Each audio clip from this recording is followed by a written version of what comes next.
Do you guys know Susie Dent?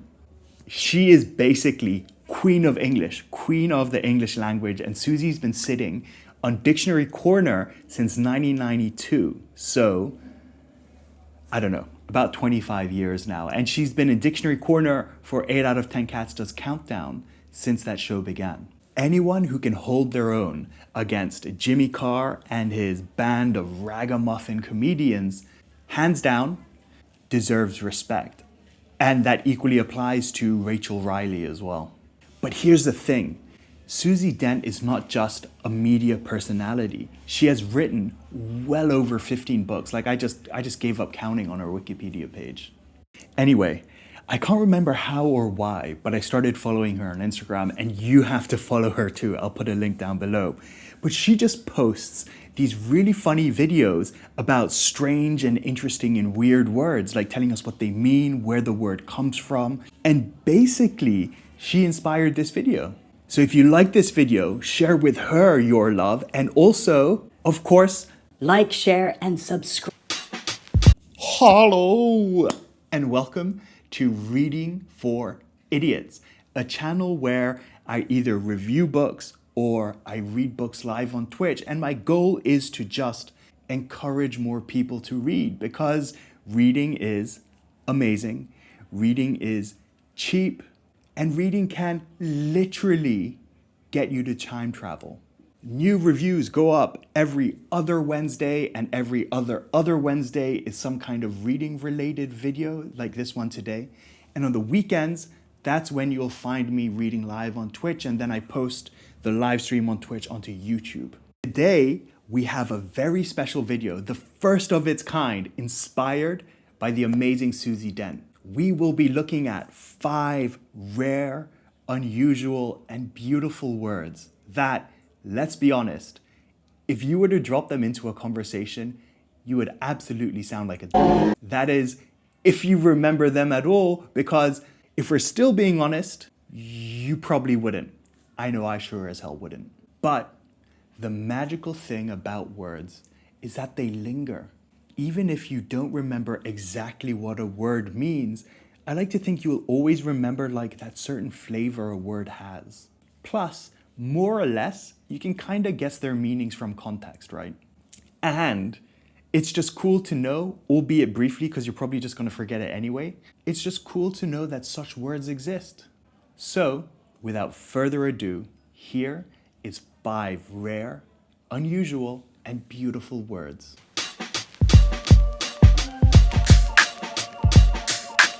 First up, we have a word that is literally spellbinding. It's appeared in English literature since the 1500s, and it conveys a sense of magical influence and deep fascination. Ensorcel, to bewitch or to enchant. One of its earliest uses was in George Putnam's 1589 work, The Art of Poesy. Not any one of all these honored parts, your princely haps and habits that do moo, and as it were, ensorcel all these hearts of Christian kings to quarrel for your loo.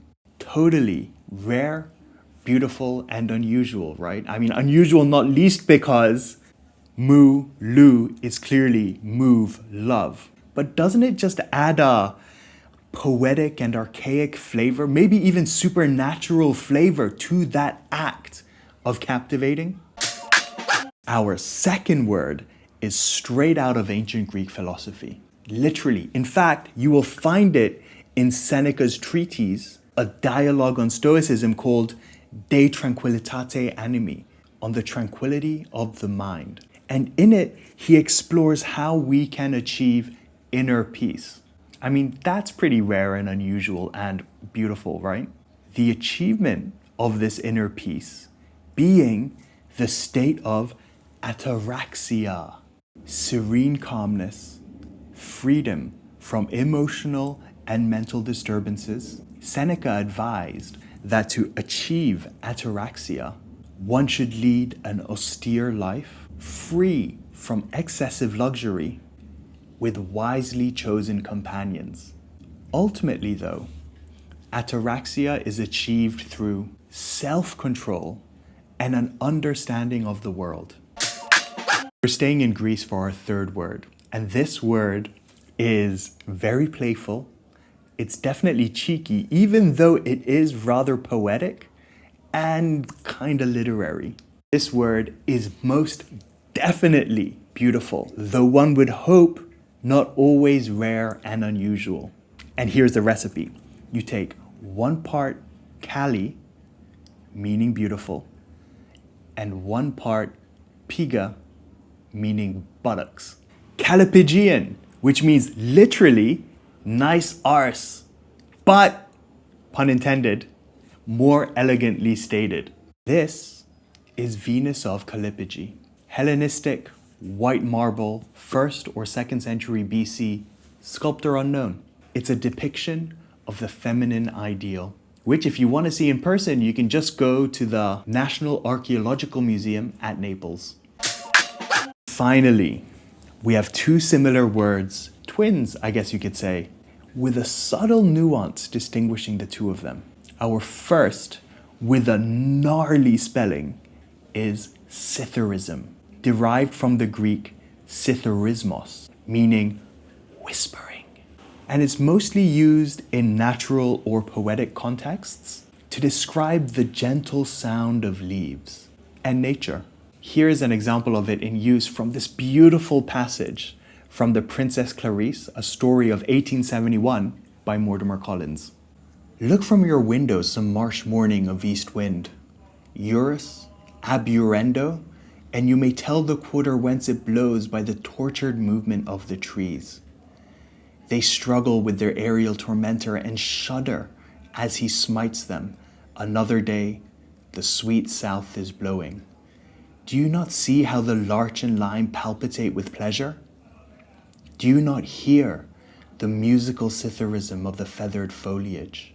The second, and our final word for today, is broader and more versatile in its usage to mean any sort of low and soothing sound. We've straight up transplanted this word from the Latin into English, the Latin word meaning to whisper or to murmur. Susurrus. Here's an example from the incomparable Ezra Pound, a stanza from the Age Demanded.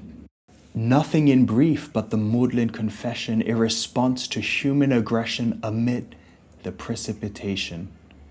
Downfloat of insubstantial manna, lifting the faint susurrus of his subjective hosanna.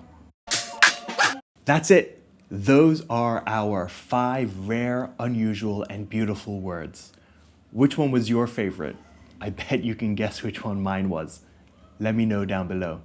I really enjoyed making this video, researching the words, finding out there in the wild these words in passages from literature or poetry. So if you guys liked it too, hit that like button to let me know, also to let YouTube know, because that's the only way YouTube knows, and then I'll make you another one. Otherwise, thank you so much for watching. I'll see you all in the next video, my Callipygian friends.